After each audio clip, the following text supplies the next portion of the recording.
मैं भी माइंड। नमस्कार, दूरदर्शन के सभी दर्शकों का हार्दिक स्वागत है, अभिनंदन है नमन उनको कि जिनकी शक्ति से हारा प्रभंजन। इस प्रकार की पंक्तियां हमने सुनी हैं। है नमन उनको कि जिनके सामने बौना हिमालय, जो धरा पर गिर पड़े पर आसमानी हो गए हैं। भारतीय सैनिक की शौर्य गाथा ऐसी अनुपम है, ऐसी अद्भुत है कि जिसको सुनते हैं या जिसकी चर्चा करते हैं तो रोम रोम पुलकित हो जाता है। और उन्हीं भारतीय सैनिकों के अदम्य साहस, शौर्य और जज्बे के कारण पूरे विश्व में केवल भारतीय सैनिक ही नहीं अपितु हर एक भारतवासी गर्व का अनुभव करता है। ये गर्व का अनुभव भारतीय सेना ने भारतवासियों को अनेक बार गर्व का अनुभव करवाया है। इसी परिप्रेक्ष्य में ध्यान में आता है करगिल युद्ध विजय का संस्मरण। करगिल युद्ध विजय के 25 वर्ष, इस पर चर्चा करने के लिए आज हमारे स्टूडियो में पधारे हैं श्रीमान कर्नल देवानंद सिंह जी, लोहा मरोड़। कर्नल साहब, आपका बहुत बहुत स्वागत है। आपका भी धन्यवाद। कर्नल देवानंद सिंह जी रक्षा विशेषज्ञ हैं और सेना में अलग अलग स्थानों पर अलग अलग प्रकार की भूमिकाओं का आपने निर्वहन किया है। अनेक युद्धों में भी आपने काम किया है और भारत के बाहर जाकर भी आपने जो शांति सेना के काम हैं और अनेक प्रकार के ऑपरेशंस जो होते हैं उनमें भी आपने काम किया है। सबसे पहले कर्नल साहब, आपसे चर्चा ये करना चाहेंगे कि जब बात करते हैं करगिल युद्ध की, तो वास्तव में उस समय की क्या परिस्थितियां थी, आखिर किन परिस्थितियों में वो तनाव की स्थिति बनी, वो युद्ध की स्थिति बनी और बाद में जाके सीधे आमने सामने जिस प्रकार से युद्ध हुआ, क्या परिस्थितियां थी? देखिए, सबसे बड़ी बात यह कि जो कारगिल युद्ध की परिस्थिति, जो युद्ध की जो स्थिति 1999 के अंदर मई महीने में जो आती है, उसका थोड़े से हम ज़्यादा इतिहास में ना जाते हुए एक चीज़ कह सकते हैं कि जो एलओसी शब्द जो हम आजकल सुनते हैं, ये एलओसी शब्द 1971 के अंदर अपने युद्ध में विजय के बाद पता नहीं किन कारणों से लाया गया। पहले सीज फायर लाइन हुआ करती थी तो 1947 के अंदर थी। और इसके बाद देखिए कि 84 के अंदर जब हम एक्साई चीन में हमारी सेनाएं जाकर के वहाँ कब्जा करती हैं, तो उसके बाद से पाकिस्तान को बहुत दिक्कत होने लगी। और मैं मानता हूँ उसी के परिणाम स्वरूप या उसी का बदला लेने के लिए या उसी को एक तरह डिसलॉज करने के लिए मैं मानता हूँ कारगिल का एक ये ऑपरेशन पाकिस्तान की आर्मी मुशर्रफ द्वारा किया गया। और बहुत सारी चर्चाएं होती हैं कि उनके पॉलिटिकल मास्टर्स को पता था कि नहीं था, पर मेरा ये मानना जो भी हो, ये पाकिस्तान की एक गंदी हरकत थी, जो एक समझौता जो प्रधानमंत्रियों के बीच में हुआ था कि एलओसी का हम सम्मान करेंगे और उस पर जो बनी हुई परिपाटियाँ था उसका फॉलो करेंगे। अब कारगिल युद्ध की जो चर्चाएं आजकल आती हैं कि कई बार सोचते होंगे कि हुआ कैसे। देखिए सब, जब एलओसी 1971 के अंदर सीज फायर लाइन को एलओसी बना दिया गया और दोनों देशों ने कहा कि हम इसका सम्मान करेंगे। और क्योंकि कारगिल एक ऐसा क्षेत्र है, मैं बता दूं कि कारगिल जिला है साहब लेह का, और जो युद्ध की बात आती है, पर से कारगिल में कोई उस शहर के अंदर युद्ध नहीं हुआ था। वो दराज से लेकर के एक करीब वो 300 किलोमीटर का इलाका है, अपना जोजिला पास से लेकर के लेह तक, और 130 किलोमीटर के इलाके के अंदर ये सारी हुई थी। अब होता है क्या है कि वहाँ पर 71 के बाद में एक दोनों सेनाओं के बीच में, क्योंकि दुर्गम पहाड़ियाँ हैं, वहाँ बहुत 16,000 से 18,000 के बीच की पहाड़ियाँ हैं, और सर्दियों में वहाँ बर्फ़ करीब 30 से 40 फीट इकट्ठी हो जाती है। टेम्परेचर भी -40 से 50 दराज का दुर्गम परिस्थितियों पर हम आएंगे, लेकिन मैं अभी जानना जो परिस्थितियां वही बता रहा हूं। तो होता है क्या कि हमारी सेनाएं सर्दियों के अंदर, हम भी अपने उन दुर्गम स्थानों से पीछे आ जाया करते थे और पाकिस्तान भी चला जाया करता था। पर उस वर्ष इन्होंने क्या किया कि पाकिस्तान ने एक धोखा करते हुए वहां पीछे जाने की बजाय वापस वहीं ऑक्युपाई कर लिया, और उसके बाद ये सारा जो युद्ध की स्थिति उत्पन्न हुई, ऐसा मेरा मानना है। कर्नल साहब, कुछ स्थानों पर इस प्रकार की भी बातें आती हैं कि उस समय जो परवेज मुशर्रफ की इसमें भूमिका रही, 1984 के आसपास में जो कुछ परिस्थितियां बन रही थी और सियाचिन का जो मामला था, ऐसा कहा जाता है कि मुशर्रफ के मन में कहीं ना कहीं वो जो सियाचिन वाला मामला है वो भी बैठा हुआ था। क्या लगता है, ये भी कोई कारण रहा? नहीं, ये बिल्कुल कारण रहा। देखिए 1998 के अंदर 3 चीज़ प्रमुख होती हैं। सबसे पहले तो मुशर्रफ को उनका चीफ ऑफ आर्मी स्टाफ बनाया जाता है। दूसरा होता है कि भारत ने न्यूक्लियर टेस्ट किए हैं, और पाकिस्तान ने भी उसके थोड़े दिनों बाद न्यूक्लियर टेस्ट कर दिए, मई का महीना था। ये जब 3 परिस्थिति होती है, उससे पहले जैसे आपने कहा कि एक्साई चिन, हमारा जो भारत का जो एलओसी भी जो 1970, पता नहीं किन कारणों से हमारी सरकारें पूर्व में ये कैसे गलत काम कर गई और ये बहुत मौका खो दिया देश के लिए। जो एलओसी बनाई उस एलओसी का जहां से शुरू होता है तो एक पॉइंट है एनजे 9842, वो उसके आगे और एक्साई चिन तक उस सीमा को निर्धारित नहीं किया, और वहां पर पड़ता है एक्साई चिन का इलाका। और यहीं पर जिस प्रकार आपने मुशर्रफ का जिक्र किया, क्या होता है कि 1984 में भारतीय सेना ने जब जाके एक्साई चिन को अपना ऑक्युपाई किया, तो उससे पहले माना जाता है कि पाकिस्तान भी क्या कर रहा था, उस पर अपना कब्जा दिखाने के लिए कई बार लोगों को भेज देता था। तो जब वहां पर हमने उसको ऑक्युपाई किया तो पाकिस्तान को हमारे सैनिकों ने इस तरह मात दी कि वो एक वीक पहले ही हमने सब काम ऑक्युपाई कर लिया। और मुशर्रफ उस समय इसमें बहुत डीपली इन्वॉल्व थे इस कार्यक्रम में ऑक्युपाई करने के लिए, और तब से लेकर के उसने एक अपना पर्सनल एजेंडा बना रखा था। और उसका ही क्यों, पाकिस्तान तो पूरे जितना इनका पॉलिटी है वो भी तो यही चाहती थी कि भारत के कश्मीर पे कब्जा किया जाए। और वो इस एक्साई चिन वाली चीज़ को लेकर के आप देखिए 1984 के बाद में किस प्रकार से बाद में वो आकर के कश्मीर के अंदर उग्रवाद को पनपाते हैं लोगों को अंदर। ये एक बहुत बड़ी इनकी रणनीति थी, और मैं मानता हूँ उसके अंतर्गत मुशर्रफ ने ये किया और ये रिस्क भी उठाई कि इस तरह का काम करना अंतर्राष्ट्रीय दो संधियों के बावजूद वो कभी टिक नहीं पाएगा, टिका भी नहीं। वैसे भी भारतीय सेना के जवानों ने, रणबांकुरों ने जिस प्रकार से उनको जवाब दिया और अंतर्राष्ट्रीय पटल के ऊपर भी उनकी थू-थू हुई, तो ये तो वैश्विक स्तर पर हर व्यक्ति जानता है कि पाकिस्तान की न कोई साख है न कोई उनकी बात का मतलब होता है। ये तो भारत है जो अपनी बात का धनी रहता है और मानवीय मूल्यों की रक्षा भी करता है और साथ ही साथ उनका संरक्षण संवर्धन भी करता है। पाकिस्तान की सेना और पाकिस्तान के सैनिक अनेक बार बदनाम हो चुके हैं अमानवीय कृत्यों के लिए भी। कर्नल साहब, हम बात कर रहे थे करगिल युद्ध की। करगिल, द्रास, बटालिक, टाइगर हिल्स, तोलोलिंग, ये नाम सामान्यतः दर्शकों ने सुने होंगे, लेकिन चूंकि आपका तो उस क्षेत्र में भी रहना हुआ है, मैं चाहूंगा आपके माध्यम से एक बार वो जो स्थान था जहां पर युद्ध हुआ, वहां की दुर्गम विषम परिस्थितियां, किस प्रकार की विषम परिस्थितियों में हमारे जवान वहां गश्त भी करते हैं और युद्ध भी लड़ते हैं, मैं चाहूंगा थोड़ा सा ये वहां की दुर्गम परिस्थितियों पर भी चर्चा हो जाए। सबसे बड़ी बात है कि मैं सबसे पहले दुर्गम परिस्थिति दो हिस्सों में बताना चाहूंगा। पहला तो मौसम के लिहाज से देखिए, वो क्योंकि बहुत ऊंची पहाड़ियां हैं और वहाँ 15,000 से, मैंने बताया 16,000 से 18,000 के बीच में है। और एक जोजिला पास है जो हम सब लोग भली भांति परिचित हैं। दरास का एक इलाका है, दरास और कारगिल और लेह के एक इलाके में करीब 300 किलोमीटर का इलाका है जहाँ पर ये पूरी पहाड़ियाँ आती हैं। और सबसे बड़ी बात इसकी है कि इसके अंदर उस समय, क्योंकि जो भी हमारी स्थिति रही थी, वहाँ हमारी सेनाएं बहुत लंबे इलाके पे कम सैनिक कवर किया करते थे। दूसरी बात यह कि वहाँ जब, क्योंकि एक्सट्रीम कोल्ड टेम्परेचर है, बहुत ठंडा है, इस मौसम में भी वहाँ -5 से 15 डिग्री टेम्परेचर होता है, तो आप अंदाजा लगा सकते हैं। सर्दी के समय तो बहुत विषम परिस्थितियां होती हैं, बिल्कुल तूफान होते होंगे ना, तूफान चलते हैं, ब्लिजर्ड चलते हैं, और वहाँ पर ऐसी हालत होती है। देखिए कि जब बर्फ गिरती है तो विजिबिलिटी के अलावा सबसे हमारा दुश्मन जो लड़ाई होती है मौसम के साथ होती है, वेदर से हमें मुकाबला करना पड़ता है। ये तो एक बात हुई। दूसरी, उसमें इतनी ठंड होती है कि जो हमारे हथियार होते हैं उनके जो अगर दस्ताने के बिना अंगुली निकाल करके तो ये अंगुलियां खत्म हो जाते हैं, फ्रॉस्ट बाइट है, विभिन्न प्रकार के डिजीज हैं, दैट इज वन। दूसरा, क्या इतनी ऊंचाई है तो वहाँ ऑक्सीजन बहुत रेरीफाइड होती है और वो जो एटमॉस्फेयर है वहाँ भी सांस लेने में बहुत दिक्कत आती है। तीसरा, जब वहाँ चलते हैं सैनिक, नॉर्मल सामान्य आप यहाँ चलेंगे तो इतनी थकान नहीं होती है वहाँ, और वहाँ नॉर्मल प्लेन तो है ही नहीं, पहाड़ियाँ हैं, चलने में भी बहुत दिक्कत आती है। और एक चीज़ है, क्योंकि वो पहाड़ इतने स्टीप हैं जिनका एंगल ऑफ कहते हैं 90 और 45 के बीच में है, तो जब चढ़ते हैं उसके ऊपर तो और कठिनाई होती है। और उसके अलावा जब सामान ले जाना पड़ता है तो आप सोचिए, हथियार, और हम लोगों को, सैनिकों को ज़्यादातर ऑपरेशन में दिक्कत ये आती है, मैं अपनी गोली बारूद ले जाऊं या खाने का राशन, दोनों ही जरूरी हैं। दुश्मन को मारने के लिए गोली और गोला बारूद चाहिए और खुद के जीने के लिए खाना पीना पानी चाहिए। ज़्यादातर परिस्थितियों में हम फैसला करते हैं, देखा जाएगा युद्ध में भी ये हुआ था कि अपने गोला बारूद लेकर के जवान जाते हैं।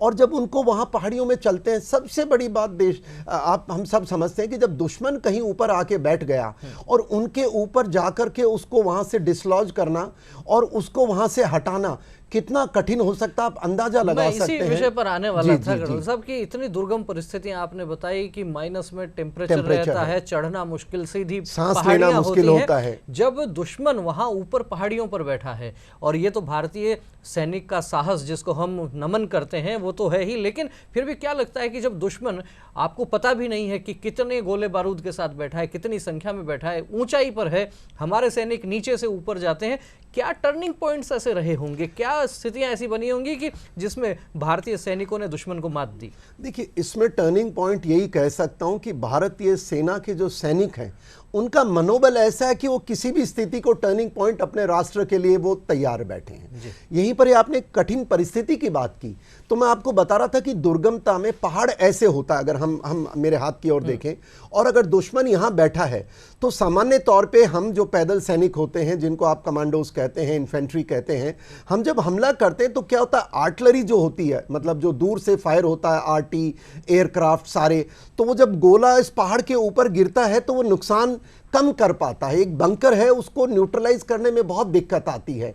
और उसमें जो इस युद्ध में देखा गया कि हमारे पास ऐसा लेजर गाइडेड वेपन सिस्टम नहीं थे युद्ध से पहले कि हम बंकर को आज की टेक्नोलॉजी बहुत अलग हो चुकी है। 25 वर्ष पूर्व हम जानते हैं वहां बैठा है, पर ऐसा हमारे अगर आर्टिलरी गन का हम फायर भी करवाते, अगर वो 2 सेंटीमीटर या 1 मीटर भी मिस कर गया तो दूर चला जाएगा। तो बहुत ही कठिन था। और जो यहाँ जो सबसे जरूरी बात एक सैनिक की, मैं ये कह सकता हूं कि देश को भी पता है और हम सब समझते हैं कि जो भारतीय सैनिक और सेना को, मैं जितनी प्रशंसा इनकी की जाए उतनी कम है, क्योंकि मौसम हमारे खिलाफ था, पहाड़ियां हमारे खिलाफ थी, दुश्मन हमारे खिलाफ था, और सबसे बड़ी बात जो फायर सपोर्ट थी वो हमारे खिलाफ थी। और यहीं पर ही जो एक खबर होती है दुश्मन की कि भाई वहां कितना दुश्मन बैठा, 2 बैठे हैं, 4 बैठे हैं, और वहां उसके पास कौन सा हथियार है, कौन सा साजो सामान है, उसके बंकर की, वो हमारे पास कुछ भी नहीं था। तो ये तो भारतीय रणबांकुरे थे जो उन्होंने सारी परिस्थितियों का मुकाबला करते हुए दुश्मन को वहां से खदेड़ा। और यही देखिए, मैं एक चीज, जब एयरक्राफ्ट की बात, जब युद्ध होता है तो पैदल सैनिक हवाई जहाज गोला बरसाता है और आर्टिलरी गोला बरसाती है, और आखिर में पैदल सैनिक जाके उसको ऑक्युपाई करता है। तो जो गोलों का असर था उन ऊंची चोटियों पर वो बिल्कुल ना के बराबर था। 100 गोले मारते तो करीब 1 गोला जाकर के लगता। ये तो सौभाग्य था हमारा साहब, उस समय इजराइल हमारी मदद को आ गया, क्योंकि मैंने बताया 1998 में हमने न्यूक्लियर टेस्ट किए थे, दुनिया ने सैंक्शन लगा दी थी, अमेरिका ने हमें साफ साफ मना कर दिया था कि जीपीएस हम आपको एक्सेस नहीं देंगे। उस जमाने में बाकी देशों के पास नहीं होता था, और उसके कारण हम दुश्मन के बारे में पता भी नहीं लगा पा रहे थे, और हमारे गोला बारूद जो उसके ऊपर मार रहे थे असर नहीं हो रहा था। धन्यवाद हम इजराइल का करना चाहेंगे, जिसके साथ हमारे कोई संबंध नहीं थे राजनीतिक, या जिसको हम कहते हैं कि उनके कोई हमने उनको स्वीकार किया हो, फिर भी वो हमारी मदद के लिए आया, लेजर गाइडेड वेपन दिया। और हमने, अमेरिका ने तो एक तो जीपीएस हमें कवरेज नहीं दिया, दूसरा जो पॉड का हमारा 1997 में हवाई जहाज के ऊपर लगते हैं जो गाइडेंस के लिए समझौता था, उसने उसको भी रद्द कर दिया। इतना ये गंदे लोग हैं अपने स्वार्थ के लिए हमारे को प्रेशराइज करने के लिए। और इजराइल ने जब हमें लेजर गाइडेड वेपन सिस्टम दिया, ड्रोन्स दिए, उसके कारण मैं मानता हूं सैनिकों की हमारी बहुत मदद हुई, ऐसा मैं देखता हूं। तो कर्नल साहब का कहना है कि उस दौर में वास्तव में स्थितियां तो बहुत विषम थी, लेकिन उन विषम परिस्थितियों में भी भारतीय सैनिक जो था उसका साहस आप देखिए, और हम निरंतर उनको इसीलिए नमन करते हैं कि चाहे जितनी विषम परिस्थितियां रही हो, भारतीय सैनिक के जज्बे की जब बात आती है तो कहा जाता है कि अपने नाखूनों से भी पर्वतों को चीर कर रास्ता बनाने का सामर्थ्य यदि विश्व में किसी में है तो वो भारतीय सेना में है, भारतीय सैनिक में है। और साथ ही इजराइल की जो उस समय भूमिका रही उस पर भी आपने प्रकाश डाला। कर्नल साहब, अभी जैसा देख रहे हैं कि जम्मू कश्मीर से अनुच्छेद 370 हटने के बाद में पूरे क्षेत्र में एक प्रकार से शांति होने लगी थी, और जो किसी समय में पत्थरबाजी की घटनाएं होती थी उन पर भी एक प्रकार का अंकुश लग गया था, लेकिन पिछले कुछ समय में कुछ छिटपुट घटनाएं और बढ़ने लगी हैं। एक दौर में यह था कि अनुच्छेद 370 हटने के पहले की स्थिति अलग थी, हटने के बाद में कुछ लगा कि खुशहाली का सा मामला बन रहा है, कुछ पर्यटन भी बढ़ रहा है, लोग जा रहे हैं बहुत, लेकिन पिछले थोड़े कुछ समय में कुछ घटनाएं ऐसी देखने को मिल रही हैं। क्या लग रहा है कि वापस फिर से अलगाववादियों में या आतंकवादियों में या सीमा पार जो लोग हैं उनमें क्या बौखलाहट वापस बढ़ रही है? क्या फिर से कुछ बड़ी स्थितियां तो नहीं हो सकती हैं, क्योंकि अंदर अंदर जो बौखलाहट और उसकी परिणति जिस प्रकार से दिख रही है, एक सैनिक के रूप में आप किस प्रकार से देखते हैं इस समय की वहां की परिस्थितियों को? देखिए, इस समय की परिस्थिति बड़ी नाजुक है हमारे देश के लिए, और ये समझना पड़ेगा कि जो पाकिस्तान जो हमारा देश का दुश्मन है, बिल्कुल ओपन एनिमी है वो, और अब चीन भी उसके साथ मिल चुका है, जिस प्रकार से उसका इकोनॉमिकल गलियारा है, और तिब्बत के अंदर जिस प्रकार से अमेरिका ने साफ उसको चेता दिया है। तो ये चीज़ों के बीच में जो ये है गतिविधि, मैं यहाँ एक बात बताना चाहूँगा कि देखिए 5 अगस्त 2019 के दिन जिस प्रकार हमने 370 को वहाँ से निरस्त किया था, उसके बाद परिस्थिति में बदलाव आपने सही कहा बिल्कुल आया है। और आज मैं देखता हूँ कि कश्मीर के अंदर आज भी स्थिति नियर सामान्य कह सकता हूँ मैं। पर जो ये अभी गतिविधि बढ़ी है, इसको एक पाकिस्तान सेंट्रिक होकर के नहीं देखना चाहिए देश को। ये एक बड़ा गंभीर मामला है, क्योंकि इसके अंदर मेरा अंदाजा ये है कि वहाँ पर पाकिस्तान ही नहीं, चीन और दुनिया के और देश भी हैं, और देश के अंदर भी बैठे देश के गद्दार जो लोग हैं, जो नहीं चाहते हमारे देश में एक ऐसी मजबूत सरकार आए। ये पॉलिटिकल इशू भी मैं नहीं कह सकता हूँ, पर यह कह सकता हूँ कि जिस दिन हमारी देश के चुनाव के बाद, हमारी सरकार चुनावी प्रक्रिया के बाद जब मोदी जी शपथ ले रहे थे, उसी समय ये हमला किया जाता है और उसके बाद ये हमलों में बढ़ोतरी की जाती है। तो ये अंतर्राष्ट्रीय साजिश का हिस्सा है, जिसको आज देश का मुकाबला करना पड़ेगा, और अकेली सेना इसमें नहीं कर सकती। सेना तो अगर देखिए, मोटी प्रॉब्लम क्या है इसमें कि 5 उग्रवादी अगर देश में घुस गए, कोई भी तरीके से, मानिए 50 घुस गए, सेना उनको 15 से 20-25 दिन में उनका खात्मा कर देती है। पर सवाल यह उठता है कि उग्रवादी बार बार आते कहां से हैं।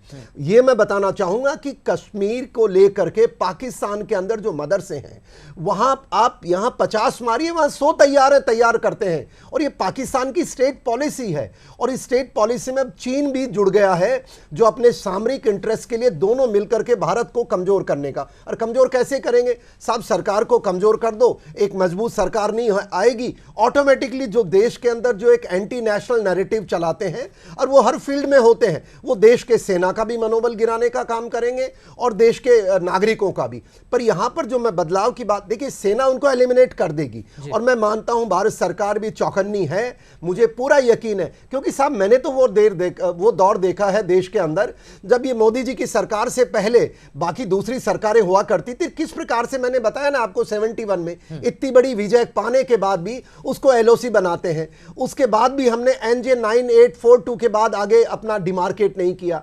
सियाचिन का हमने फैसला, तो बहुत सारे थे। अभी जो ये 370 हटा है, देखिए अकेली कोई एक कारण नहीं हो सकता किसी चीज को पूरी तरीके से खत्म करने को। ये मोटे तौर पे आपने खुद ने देखा है, आपके बचपन में आप जब युवा रहे होंगे, पिताजी कहा करते थे बाहर मत जाना बेटा, कहां बॉम्ब हो सकता है। कोई शहर अछूता नहीं था। पर आज ना तो कोई बॉम्ब ब्लास्ट की घटना है, और ना ही कोई पाकिस्तान से प्रायोजित फ्राइडे के दिन जो हड़तालें हुआ करती थी, पत्थरबाजियां, और आज कश्मीर में बिल्कुल मैं मानता हूं शांति। ये जो साजिश रची गई है, इसमें कहीं न कहीं हमारे लोगों से चूक हुई है। और चूक युद्ध के अंदर बिल्कुल आप देखिए, अपने लोगों पे दूसरे दुश्मन से तो आप पर्दा कर सकते हैं, उसके लिए चौकन्ने हो सकते हैं, पर अपने देश के अंदर भी अगर कुछ लोग हमारे देश विरोधी हरकतें करें, तो मैं मानता हूं सरकार मंथन कर रही होगी, सेना बिल्कुल उनको जवाब दे रही है। और देश का मनोबल नहीं टूटना चाहिए। मैं मानता हूं हम सैनिकों का बलिदान हो रहा है, पर अब ये स्थिति बहुत बड़ी गंभीर है। दुनिया के दूसरे राष्ट्र हमारे खिलाफ खड़े हो गए, और उसका मुकाबला किया जाएगा, ऐसा मैं मानता हूं। देश को निश्चिंत रहना चाहिए जब तक हमारे देश में भारतीय सेना के रणबांकुरे हैं, और आप देश ने एक मजबूत लीडरशिप तैयार किया है, मुकाबला किया जाएगा। कर्नल साहब, आपने जिस प्रकार से कहा कि वास्तव में बाहर से जो दुश्मन आ रहा है उसका खात्मा करने के लिए तो सेना और सैनिक लगातार तैयारी हैं, काम कर ही रहे हैं, और लेकिन जो देश के भीतर यदि कुछ लोग उनको समर्थन देते हैं, उनको स्थान देते हैं, उनकी भी पहचान जरूरी है, उनका खात्मा जरूरी है। इस विषय पर मैंने 4 पंक्तियां लिखी कि दिल्ली वालों अपने अंतस को अब इतना तो क्रुद्ध करो, आतंकी कुत्तों के मग को अब पूरा अवरुद्ध करो, शत्रु के शोणित से अपनी इस धरती को शुद्ध करो, और घर में बैठे गद्दारों से सबसे पहले युद्ध करो। तो वास्तव में यहाँ यदि कोई उनको पनाह देने वाला है, पता लगता है, तो उनका खात्मा जरूरी है। इस प्रकार की परिस्थितियां हैं। लेकिन इस दौर में लोग ये भी कहते हैं कि जो सेना का शौर्य है, जो साहस है, जो कहानियां हैं इस प्रकार की, वे जन जन तक जानी चाहिए। मुझे जानकारी है कि आप राष्ट्रीय शहीद सम्मान समिति के राष्ट्रीय अध्यक्ष भी है। तो ये जो आपकी समिति है, ये देश प्रेम का भाव जगाने के लिए, सैनिकों के साहस शौर्य को नमन करने के लिए क्या कुछ कार्यक्रम करती है? जी देखिए, हमारी ये समिति है, मैं आपको बता सकता हूँ, ये कश्मीर के बॉर्डर इलाके में जहाँ पर ये गुजर बकरवाल रहते हैं, उन लोगों के साथ हमने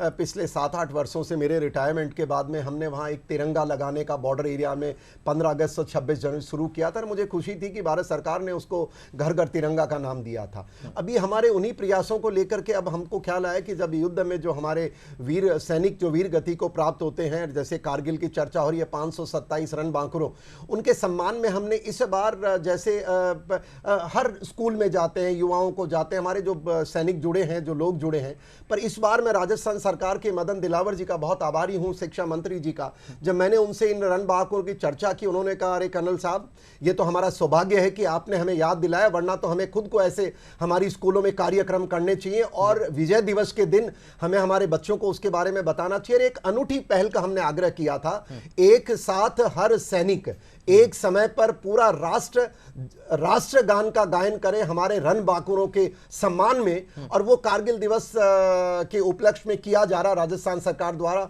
हर स्कूल में, करीब 70,000 सरकारी और गैर सरकारी संस्थाओं में।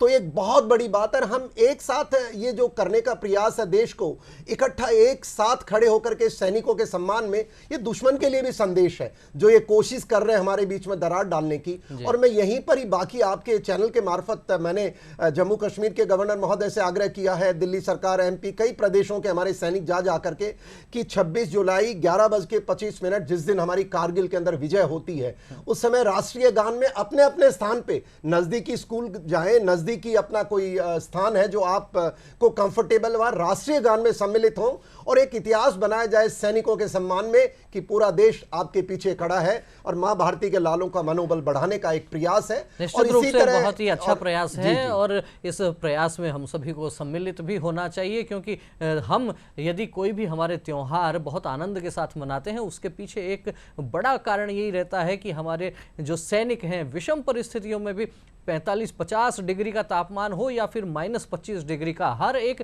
विषम परिस्थिति में वे सेना के जवान जो है वो डटकर सीमा पर खड़े रहते हैं। कार्यक्रम में समय की अपनी सीमा है। कर्नल साहब, मैं चाहूँगा दर्शकों के लिए कोई एक संदेश हो जाए, एक सैनिक की तरफ से इन परिस्थितियों में क्या कुछ करना चाहिए? मेरा सैनिक की तरफ से आपके लिए एक ही संदेश है कि हमारे रणबांकुरे जो अपने जीवन का बलिदान देने में बिल्कुल नहीं हिचकते हैं, उनके पीछे सदैव एकता का हम संदेश दें और देश एकजुटता का दे। उसके साथ साथ जो उनका परिवार है जो पीछे छूट जाता है, मैं मानता हूं उनकी समस्याएं हैं, देश को मंथन करना पड़ेगा। और क्योंकि आज समय के इस कमी के कारण, पर मैं इतना बता दूं कि हमारी जो वीर नारियां हैं, और प्रदेश और राष्ट्र देश के अंदर बहुत सारी समस्याएं हो सकती हैं, पर एक मोटी है। देशवासियों से मेरी गुजारिश है, नरेंद्र मोदी जी आपसे भी गुजारिश है, शायद आपको इस चीज का ज्ञान नहीं होगा कि सेना में नौकरी करते समय जब कोई भी सैनिक किसी भी कारणवश से मौत हो जाती है, तो उसकी जो बिना पेंशन पीछे बीवी और बच्चे बसते हैं, उनके लिए अनुकंपा नौकरी का प्रावधान होना चाहिए, जिस प्रकार से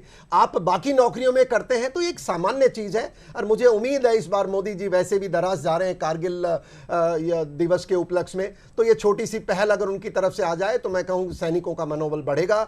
और देश के जितने भी गुमराह कर रहे हैं बहुत सारी चीजों को लेकर के, मेरा ये मानना है हमारे लिए, सबके लिए राष्ट्र सर्वोपरि होना चाहिए। राष्ट्र सर्वोपरि होना चाहिए, राष्ट्र प्रथम होना चाहिए, नेशन फर्स्ट, वैल्यू मस्ट। इस भाव को आत्मसात करते हुए हम सब भी निश्चित रूप से जो हमारे कर्तव्य हैं उनका पालन करें, क्योंकि अधिकारों की बात तो हर कोई करता है, लेकिन सजग नागरिक वास्तव में वही होता है जो अधिकारों के साथ साथ अपने कर्तव्यों को भी ध्यान रखता है। और हम सब अपने कर्तव्यों का निर्वहन करें, और भारतीय सेना और साथ ही सैनिकों को भी हम इस अवसर पर बहुत बहुत नमन करते हैं, उनकी साहस को हम नमन करते हैं। कर्नल साहब, आप हमारे स्टूडियो में आए, सवालों का आपने सहजता से जवाब दिया, बहुत बहुत धन्यवाद। नमस्कार।